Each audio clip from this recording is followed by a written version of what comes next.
Chapter 31.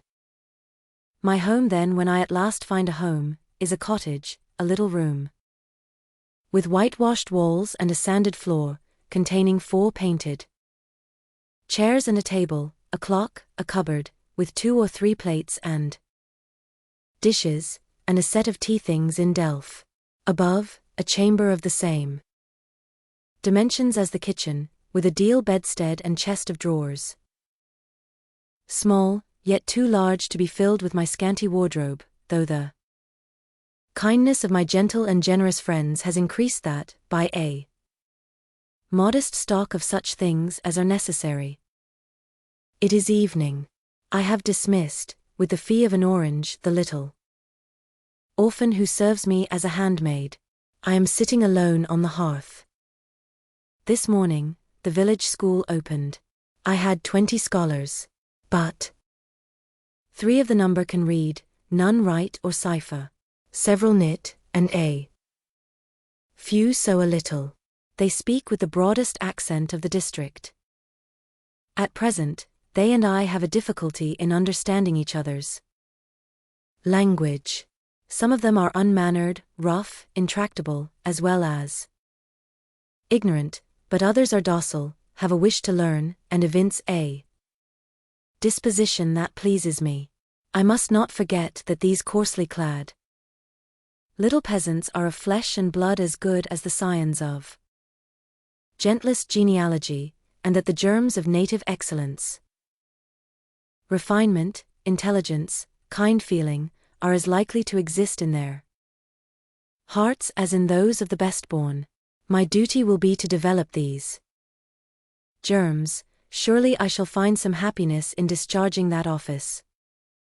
Much enjoyment I do not expect in the life opening before me, yet it will doubtless, if I regulate my mind, and exert my powers as I ought, yield me enough to live on from day to day. Was I very gleeful, settled, content, during the hours I passed in yonder bare, humble schoolroom this morning and afternoon? Not to deceive myself, I must reply, no. I felt desolate to a degree. I felt, yes, idiot that I am, I felt degraded. I doubted I had taken a step which sank instead of raising me in the scale of social existence. I was weakly dismayed at the ignorance, the poverty, the coarseness of all I heard and saw round me. But let me not hate and despise myself too much for these feelings. I know them to be wrong. That is a great step gained. I shall strive to overcome them. Tomorrow I trust I shall get the better of them partially, and in a few weeks, perhaps, they will be quite subdued. In a few months, it is possible the happiness of seeing progress, and a change for the better in my scholars may substitute gratification for disgust. Meantime, let me ask myself one question: which is better? To have surrendered to temptation, listened to passion, made no painful effort, no struggle, but to have sunk down in the silken snare, fallen asleep on the flowers covering it, wakened in a southern clime, amongst the luxuries of a pleasure villa, to have been now living in France, Mr. Rochester's mistress, delirious with his love half my time, for he would, oh yes, he would have loved me well for a while. He did love me. No one will ever love me so again. I shall never more know the sweet homage given to beauty, youth, and grace, for never to anyone else shall I seem to possess these charms. He was fond and proud of me. It is what no man besides will ever be. But where am I wandering, and what am I saying, and above all, feeling? Whether is it better, I ask, to be a slave in a fool's paradise at Marseilles, fevered with delusive bliss 1 hour, suffocating with the bitterest tears of remorse and shame the next, or to be a village schoolmistress, free and honest, in a breezy mountain nook in the healthy heart of England? Yes, I feel now that I was right when I adhered to principle and law. and scorned and crushed the insane promptings of a frenzied moment. God directed me to a correct choice. I thank His providence for the guidance. Having brought my eventide musings to this point, I rose, went to my door, and looked at the sunset of the harvest day, and at the quiet fields before my cottage, which, with the school, was distant half a mile from the village. The birds were singing their last strains. The air was mild, the dew was balm. While I looked, I thought myself happy, and was surprised to find myself ere long weeping. And why? For the doom which had reft me from adhesion to my master. For him I was no more to see, for the desperate grief and fatal fury, consequences of my departure, which might now perhaps be dragging him from the path of right, too far to leave hope of ultimate restoration thither. At this thought, I turned my face aside from the lovely sky of Eve and lonely vale of Morton, I say. _lonely_, for in that bend of it visible to me there was no building apparent save the church and the parsonage, half hid in trees, and quite at the extremity, the roof of Vale Hall, where the rich Mr. Oliver and his daughter lived. I hid my eyes, and leant my head against the stone frame of my door, but soon a slight noise near the wicket, which shut in my tiny garden from the meadow beyond it, made me look up. A dog, old Carlo, Mr. Rivers' pointer, as I saw in a moment, was pushing the gate with his nose, and St. John himself leant upon it with folded arms, his brow knit, his gaze, grave almost to displeasure, fixed on me. I asked him to come in. No, I cannot stay. I have only brought you a little parcel my sisters left for you. I think it contains a color box, pencils, and paper. I approached to take it. A welcome gift it was. He examined my face. I thought with austerity, as I came near, the traces of tears were doubtless very visible upon it. Have you found your first day's work harder than you expected? He asked. Oh no. On the contrary, I think in time I shall get on with my scholars very well. But perhaps your accommodations, your cottage, your furniture have disappointed your expectations? They are, in truth, scanty enough. But, I interrupted. My cottage is clean and weatherproof, my furniture sufficient and commodious. All I see has made me thankful, not despondent.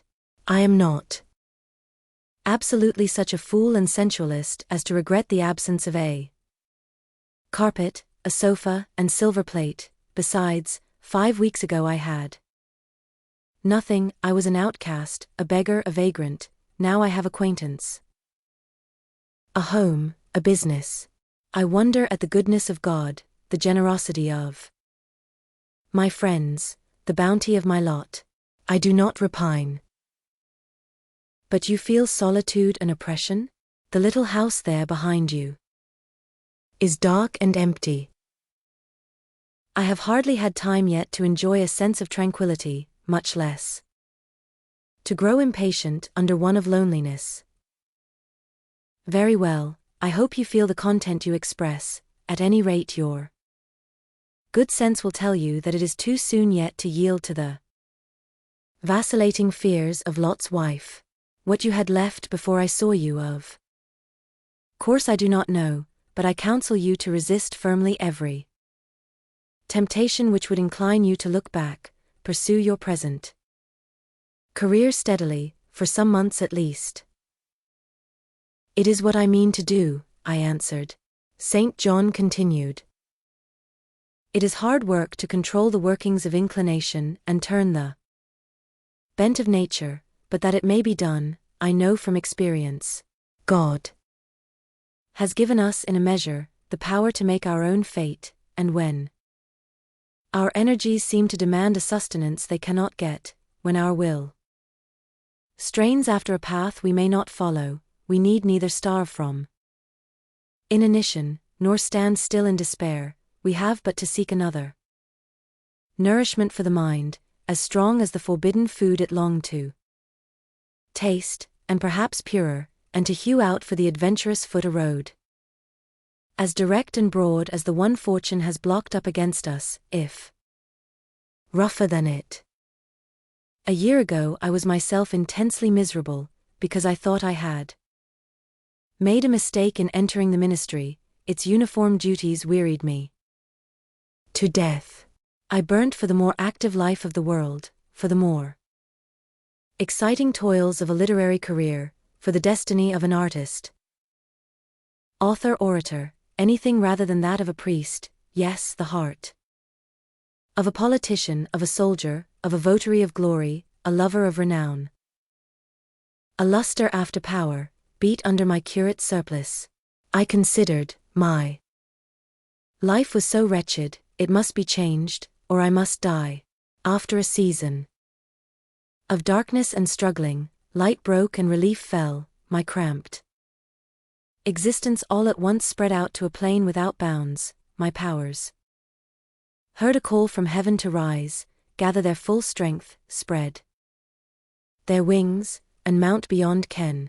God had an errand for me, to bear which afar, to deliver it well, skill and strength, courage and eloquence, the best qualifications of soldier, statesman, and orator, were all needed, for these all center in the good missionary. A missionary I resolved to be. From that moment my state of mind changed, the fetters dissolved and dropped from every faculty, leaving nothing of bondage but its galling soreness, which time only can heal. My father, indeed, imposed the determination, but since his death I have not a legitimate obstacle to contend with, some affairs settled, a successor for Morton provided, an entanglement or two of the feelings broken through or cut asunder, a last conflict with human weakness in which I know I shall overcome, because I have vowed that I will overcome, and I leave Europe for the East. He said this in his peculiar subdued yet emphatic voice, looking, when he had ceased speaking, not at me, but at the setting sun, at which I looked too. Both he and I had our backs towards the path leading up the field to the wicket. We had heard no step on that grass-grown track, the water running in the vale was the one lulling sound of the hour and scene. We might well then start when a gay voice, sweet as a silver bell, exclaimed, "Good evening, Mr. Rivers. And good evening, old Carlo. Your dog is quicker to recognize his friends than you are, sir." He pricked his ears and wagged his tail when I was at the bottom of the field, and you have your back towards me now. It was true, though Mr. Rivers had started at the first of those musical accents, as if a thunderbolt had split a cloud over his head. He stood yet, at the close of the sentence, in the same attitude in which the speaker had surprised him, his arm resting on the gate, his face directed towards the west. He turned at last, with measured deliberation. A vision, as it seemed to me, had risen at his side. There appeared within 3 feet of him, a form clad in pure white, a youthful, graceful form, full yet fine in contour, and when, after bending to caress Carlo, it lifted up its head, and threw back a long veil, there bloomed under his glance a face of perfect beauty. Perfect beauty is a strong expression, but I do not retrace or qualify it, as sweet features as ever the temperate clime of Albion moulded, as pure hues of rose and lily as ever her humid gales and vapory skies generated and screened, justified in this instance the term. No charm was wanting, no defect was perceptible, the young girl had regular and delicate lineaments, eyes shaped and colored as we see them in lovely Pictures, large and dark and full, the long and shadowy eyelash which encircles a fine eye with so soft a fascination, the penciled brow which gives such clearness, the white smooth forehead, which adds such repose to the livelier beauties of tint and ray, the cheek oval, fresh and smooth, the lips, fresh too, ruddy, healthy, sweetly formed, the even and gleaming teeth without flaw, the small dimpled chin, the ornament of rich, plenteous tresses, all advantages, in short, which combined, realize the ideal of beauty, were fully hers. I wondered, as I looked at this fair creature, I admired her with my whole heart. Nature had surely formed her in a partial mood, and forgetting her usual stinted stepmother dole of gifts, had endowed this, her darling, with a grand dame's bounty. What did St. John Rivers think of this earthly angel? I naturally asked myself that question as I saw him turn to her and look at her, and as naturally, I sought the answer to the inquiry in his countenance. He had already withdrawn his eye from the Peri, and was looking at a humble tuft of daisies which grew by the wicket. A lovely evening, but late for you to be out alone, he said as he crushed the snowy heads of the closed flowers with his foot. Oh, I only came home from S. She mentioned the name of a large town some 20 miles distant, this afternoon. Papa told me you had opened your school and that the new mistress was come, and so I put on my bonnet after tea, and ran up the valley to see her. This is she. Pointing to me. It is, said St. John. Do you think you shall like Morton? She asked of me with a direct and naive simplicity of tone and manner, pleasing, if childlike. I hope I shall. I have many inducements to do so. Did you find your scholars as attentive as you expected? Quite. Do you like your house? Very much. Have I furnished it nicely? Very nicely, indeed. And made a good choice of an attendant for you in Alice Wood. You have indeed. She is teachable and handy. This then, I thought, is Miss Oliver the heiress, favored it seems in the gifts of fortune, as well as in those of nature. What happy combination of the planets presided over her birth, I wonder. I shall come up and help you to teach sometimes, she added. It will be a change for me to visit you now and then, and I like a change. Mr. Rivers, I have been so gay during my stay at S. Last night, or rather this morning, I was dancing till 2 o'clock.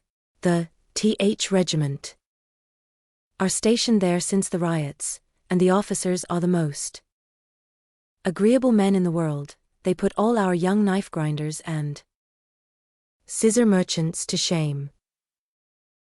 It seemed to me that Mr. St. John's under lip protruded, and his upper lip curled a moment. His mouth certainly looked a good deal compressed, and the lower part of his face unusually stern and square, as the laughing girl gave him this information. He lifted his gaze, too, from the daisies, and turned it on her. An unsmiling, a searching, a meaning gaze it was. She answered it with a second laugh, and laughter well became her youth, her roses, her dimples, her bright eyes. As he stood mute and grave, she again fell to caressing Carlo.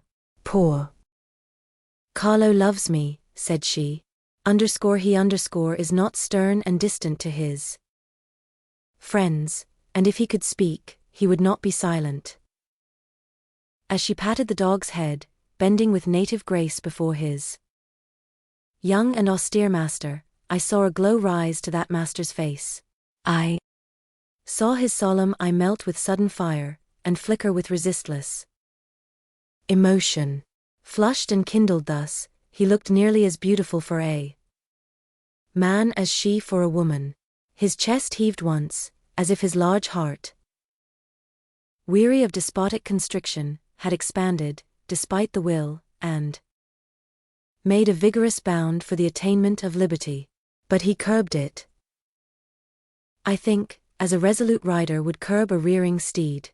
He responded neither by word nor movement to the gentle advances made him. "Papa says you never come to see us now," continued Miss Oliver, looking up. "You are quite a stranger at Vale Hall. He is alone this evening and not very well. Will you return with me and visit him?" "It is not a seasonable hour to intrude on Mr. Oliver," answered St. John. "Not a seasonable hour. But I declare it is. It is just the hour when Papa most wants company, when the works are closed and he has no business to occupy him.